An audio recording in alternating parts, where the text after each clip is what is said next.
kulan wanaagsan daawade halkan waa Ilaware TV la soco wararkii ugu dambeeyay ee Soomaalida iyo caalamka. Waxa weli dalka ka socda abaabulada dadka deegaanka ay wadaan ee ka dhanka ah maleeshiyaadka Al-Shabaab. Dowladda Soomaaliyana waxa ay ku baaqday in abaabuladaasi lagu ballaariyo dhammaan dalka. Ciidamada dowladda Soomaaliya oo taageero ka helaya kuwa deegaanka ayaa deegaano badan kala wareegay maleeshiyaadka Al-Shabaab toddobaadkii la soo dhaafay. Ururka Al-Shabaab waxay u hanjabeen beelaha taageeraya howlgalka dowladda Soomaaliya ay ku baacsanayso maleeshiyaadka Al-Shabaab. Hase yeeshee waxaan weli hakanin abaabulada socda.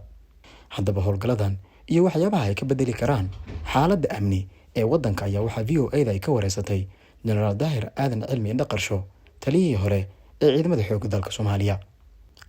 Generaalka wax laga weydiiyey siduu u arko kacdoonkani ka dhanka ah maleeshiyaadka Al-Shabaab ee ka bilowday qaybo ka mid ah Soomaaliya ayaa waxa uu sheegay inay taasi tahay guushii ugu weyneyd ee looga adkaan lahaa maleeshiyaadka Al-Shabaab, isla markaana uu guuleysan doono kacdoonka dhowr sababood dartood. Dagaalkan hadda socda waxaan dhihi karnaa waa wax mar hore loo baahnaa oo waqtigii ku habboonaa hadda yimid. Maanta shacabkii iyo dowladdii oo isla socda waxaan u arkaa guushii ugu weyneyd ee looga adkaan karay maleeshiyaadka Al-Shabaab. Waxaan filayaa in deegaanada dhammaan ay ku soo biiri doonaan, ayuu Generaal Indhaqarshe hadalkiisu sii raaciyay. Taliye Indhaqarshe waxa uu dowladda Soomaaliya ugu baaqay inay garab fiican siiso dadka shacabka ah ee diyaar ku ah inay iska xoreeyaan maleeshiyaadka Al-Shabaab. Wuxuuna si gaar ah ugu baaqay inay dowladda isbitaallo ka dhisto gobollada dagaalada lagu qaadayo. Madaxweyne Xasan Sheekh Maxamuud waqtigiisii hore waxaa dhacay dagaaladii ugu xoogganaa, kadib dagaal ma dhicin. Hadda waxa uu leeyahay khibrad fiican oo uga faa'iideysan karo kacdoonka hadda socda. Hadda ummadda oo dhan waxay ogaatay in maleeshiyaadka Al-Shabaab aysan hayn dan ummadda Soomaaliyeed. Markii ay dadka sidaan oo kale u gubtaanna waxay u baahan yihiin hogaamin. Waxaan rumaysanahay in madaxweyne Xasan Sheekh Maxamuud uu yahay hogaamiyihii ku habboonaa arrinkan, ayuu yiri Generaal Indhaqarshe. Mar wax laga weydiiyey haddii uu guuleysan karo kacdoonkani ayuu yiri, horta Soomaalida degdega waa dhaqan ay leedahay. Waxa ila fiicneyd in marka hore 7 bilood la diyaariyo ciidamadii la wareegi lahaa meelaha laga saaro kooxda nabadeedka Al-Shabaab. Shacabka kaliya kuma filna dagaalka. Dowladda Soomaaliyana hadda ma haysato ciidamo ku filan inay guud ahaan dalka ay kula wareegto. Si kacdoonkani u guuleysto waa in dowladda Soomaaliya ay si degdeg ah dadkan ay u gaarsiiso dawo, hub iyo raashin. Sidaas ayuuna dagaalka ku noqon karaa mid guuleysta, haddii kalena ma gaarayo meelihii la rabay. Taliye Indhaqarsho ayaa sababta kacdoonkii hore u fashilmay ku sheegay inay tahay in markii hore ay kaliya dagaalkaasi waday dowladda Soomaaliya, balse waxa uu sheegay in hadda la helay shacab heegan u ah inay ka qayb qaataan dagaalada lagula jiro maleeshiyaadka Al-Shabaab ee looga xoreynayo deegaanada ay muddada badan haysteen. Mar waxa laga weydiiyey taliyaha dhibaatada ka dhalan karta haddii dadka shacabka ah la hubeeyo, ayuu yiri, Soomaalida oo dhan waa ay hubeysan tahay. Dowlad kasta oo timaadana waxaa qasab ku ah in ay dadkaasi lagu sameeyo hubka dhigis. Laakiin hadda looma baahna, sababtoo ah dowladda kaligeed waxa ma difaaci karto. Waa hagaag daawadayaal, weli waxaynu ku guda jirnaa arrimaha la xiriira dagaalada laga soo horjeedo maleeshiyaadka Al-Shabaab. Cali Jeyte ayaa isagana fariin cajiib ah u diray beelaha aan weli ku soo biirin dagaalada ka dhanka ah maleeshiyaadka Al-Shabaab. Gudoomiyaha gobolka Hiiraan Cali Jeyte Cusmaan oo shir jaraa'id ku qabtay magaalada Beledweyne ayaa shacabka Soomaaliyeed ugu baaqay in loo midoobo dagaalka ka dhanka ah ururka Al-Shabaab. Gudoomiyaha ayaa sheegay in dadka Soomaaliyeed ay tuseen tabarta kooxda Al-Shabaab, isla markaana ay diyaar u yihiin inay inta hartay iska saaraan xitaa haddii ay cidna kula soo biirin dagaalada ay kula jiraan maleeshiyaadka Al-Shabaab. Dadka Soomaaliyeed ee gobolada kala duwan degan waxaan u sheegayaa Al-Shabaab waa ay tagtay, ha lagu dhiirado, waan iska celin karnaa oo waan isku caabin karnaa. Qoladii iska celin weysana iyada ayay u taallaa. Haddii aad noo soo gurmataan iyo haddii kaleba, annaga maleeshiyaadka Al-Shabaab waan iska soo afjaraynaa, ayuu yiri Gudoomiye Cali Jeyte. Gudoomiyaha ayaa sheegay in kooxda Al-Shabaab ay jabtay. Wuxuu yiri, awood buuxda ayaan u leenahay inaan iska celino maleeshiyaadka Al-Shabaab annagoo kaashanayna ciidamada xoogga dalka Soomaaliyeed. Waxaa hadda muuqata in Soomaaliya ay soo kabatay, waxaana muuqata in jabka cadowga uu bilowday. War Soomaaliya ku dhiirada si aad isaga saari lahaydeen maleeshiyaadka al-shabaab. beelaha deegaanada kala degan waxaan u sheegayaa inay awood buuxda u leeyihiin inay iska caabiyaan maleeshiyaadka al-shabaab. Jayte ayaa ugu baaqay ummadda Soomaaliyeed inaan isku halayn gurmad uga yimaada beesha caalamka. Wuxuu iftiimiyey sida kaliya ee looga adkaan karo al-shabaab inay tahay in shacabku isaga isgarabsado isaga oo kaashanaya dowladda Soomaaliya. sida ugu fudud ee maleeshiyaadka al-shabaab la isaga dhicin karo waa in Soomaaliya ay iyada gacmaha isqabsato. inta la leeyahay beesha caalamka aaway wax soo soconaya ma jiraan, beel caalam oo imaanaysa oo idin caawinaysana ma jirto, ayuu yiri Cali Jayte. waxaan hadda al-shabaab gaarsiinay in gabdhaha ay ku dhiiradaan inay caayaan hogaamiyaasha ugu sarreeya al-shabaab iyo inay raashinka iyo biyaha ay la daba socdaan ciidamada dowladda Soomaaliya.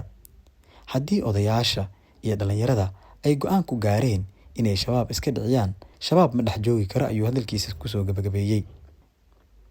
hadalka gudoomiye Jayte ayaa imaanaya xilli kooxda al-shabaab laga saaray inta badan deegaanada gobolka Hiiraan, wuxuuna ka yimid madaxda sida joogtada ah qaybta uga ah dagaalka lagula jiro maleeshiyaadka al-shabaab.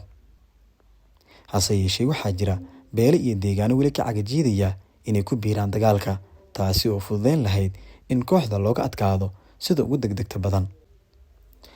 waa hagaag daawadayaal, ugu dambeyntiina ciidamo hor leh ayaa ka degay magaalada Beledweyne ee xarunta gobolka Hiiraan. wararka laga helayo gobolka Hiiraan ayaa sheegaya in maanta dowladda Soomaaliya ay ciidamo hor leh u dirtay gobolka Hiiraan oo haatan laga dareemayo xaalad amni kadib qaraxyadii ismiidaaminta ah ee ka dhacay magaalada Beledweyne Isniintii la soo dhaafay. ciidamo ka tirsan kuwa kumaandooska Gorgor ayaa diyaarad looga qaaday magaalada caasimadda ee Muqdisho, waxaana laga dejiyey garoonka diyaaradaha Ugaas Khaliif ee magaalada Beledweyne, sida warqabadka Hoggaan TV u xaqiijiyeen ilwareedyo lagu kalsoon yahay. saraakiil ka tirsan qaybta 27aad ee ciidamada xoogga dalka Soomaaliya iyo sidoo kale maamulka gobolka Hiiraan ayaa ciidamadani ku soo dhaweeyay garoonka magaalada Beledweyne, waxaana u mahad celiyeen madaxda dowladda federaalka Soomaaliya ee ciidamada soo diray.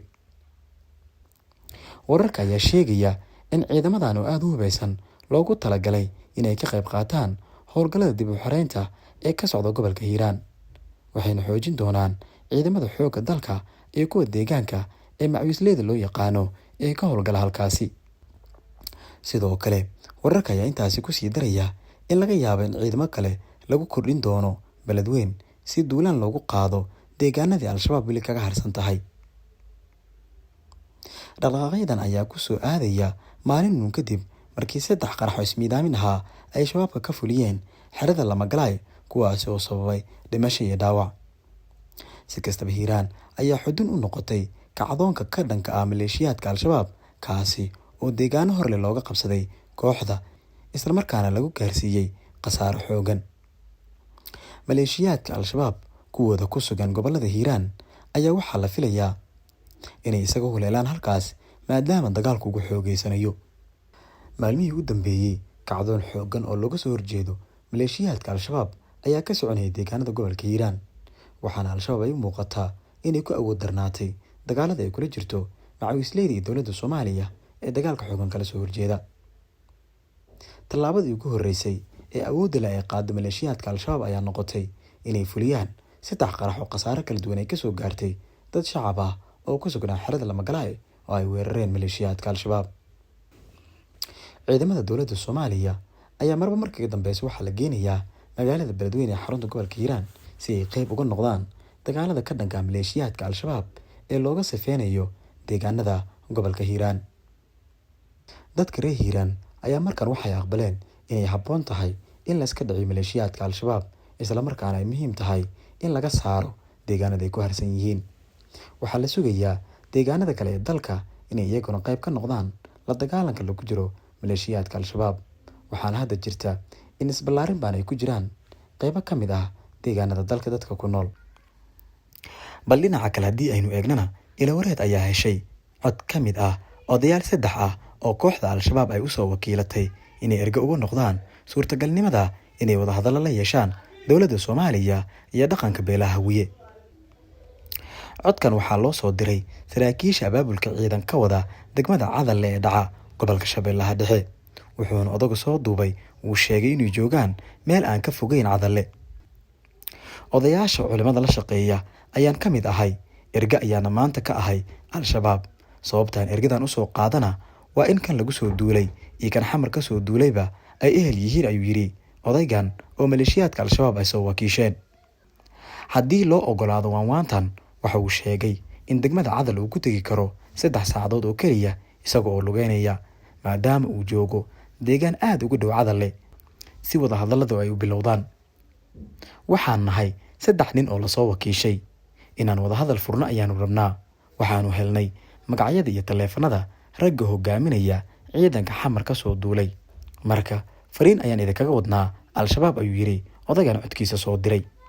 Waxa uu sheegay in shabaab ay ka soo ballan qaadeen inay dhulka Hawiye isaga baxayaan, balse beesha ay ka rabaan in koonfurta Soomaaliya aanay uga daba tagin oo ay ammaan ka helaan. Yaanu isku baabi'in, waxaynu nahay rag ahludiin ah, waxaynu nahay rag tol ah, ee yaanu isku baabi'in. Nimanka saas ayayna soo dhaheen, waxaad tihiin walaalaheen, waxaa rabtiin wata, dowladda rabtiin wata, dhulkan haddii aad dhibsateen waan idinkaga tegaynaa, koonfur ayaynu aadaynaa, ha nooga daba imaanina, ayuu odaygan hadalkiisa uu ku sii daray. Ugu dambeyntiina odaygan wuxuu ku cataabay waanwaantan nala qaata, 3 oday ayaanu nahay, waxaan joognaa Cadal meel aan ka fogeyn. Qaraaboy, ragga dhiigooda aan kala ceymino, labada dhinac waxaa ku dhimanaya oo keliya Hawiye. Marka tol ayaynu nahay, ee aan hoos u wada hadalno oo aan dhammayno khilaafkan u dhaxeeya adinka iyo maleeshiyaadka al-shabaab, ayuu yidhi odaygan ay soo wakiisheen al-shabaab.